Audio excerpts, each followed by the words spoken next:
ముఖ్యమంత్రి గారు మాటలు చెప్తా ఉంటే కల్కి సినిమా పనికిరాదు మనకి. కల్కి సినిమా పనికిరాదు, ఏ 3D సినిమా వాటికి అద్దాలు చూసే అవసరం, అద్దాలు లేకుంటే 3D మూవీ చూపిస్తున్నాడు.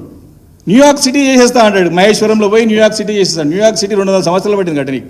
న్యూయార్క్ సిటీ తలదన్నే విధంగా మహేశ్వరంలో సిటీ చేస్తా అంటాడు. మళ్ళీ ఇంకోటి ఏంది, శంషాబాద్లో మెడికల్ టూరిజం ల్యాబ్ పెడతాడు, మెడికల్ టూరిజం హబ్ పెడతా అంటారు. అంటే ఏం చేస్తారు మెడికల్ టూరిజం శంషాబాద్లో ఎక్కడ చేస్తారు? మూడోది వచ్చి రాజకొండలో ఫిలిం ఇండస్ట్రీ కడతాడు. అంటే సినిమా తీయకుండానే సినిమా, అంటే ఈ మామూలు సినిమా కూడా కాదు, 3D మూవీ చూపిస్తున్నాడు, 3 డైమెన్షనల్ మూవీ మనకు చూపిస్తున్నాడు. ఎట్లుందంటే ముఖ్యమంత్రి గారి ఉట్టికెక్కలేని వాడు స్వర్గానికి ఎగిరినట్టుంది. కాబట్టి గ్రౌండ్ రియాలిటీ తెలుసుకోండి. మేము గతంలో తీసుకున్న పనులు పూర్తి చేయండి. ఒక ఫ్లైఓవర్ ఓపెన్ చేయడానికి ఇబ్బంది పడుతూ ఉన్నారు. కాబట్టి దయచేసి, గతంలో ఎన్నో ప్రభుత్వాలు వచ్చినాయి పోయినాయి.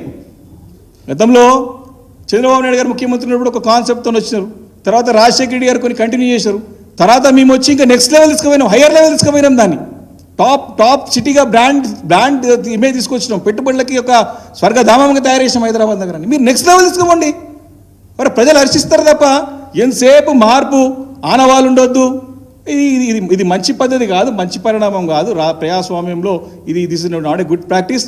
కాబట్టి మీరు పరిపాలన పైన దృష్టి పెట్టి హైదరాబాద్ ఇమేజ్ కాపాడుతూ అటు రాష్ట్రాన్ని కూడా ముందు తీసుకెళ్లే ప్రయత్నం చేయాలి తప్ప మీరు ఇవన్నీ మానుకొని అందరి యొక్క అభిప్రాయాలు తీసుకొని అందరి అనుభవం ఉన్నటువంటి నాయకులు కానీ అధికారుల యొక్క మీరు ఒపీనియన్ తీసుకొని మీరు స్టెప్స్ చేయాలని చెప్పి కోరుతా ఉన్నాను. బట్ ఈ రైట్ టైం ఇప్పుడైతే ఇమీడియట్గా మాత్రం ఈ హైడ్రా అనేది పెట్టండి, మీరు పేరు మార్చి పెట్టండి, కానీ మర్జింగ్ది మాత్రం మేము తీవ్రంగా వ్యతిరేకిస్తున్నామని చెప్పి ఈ సందర్భంగా మనవి చేసుకుంటూ థ్యాంక్ యూ. సెలవు.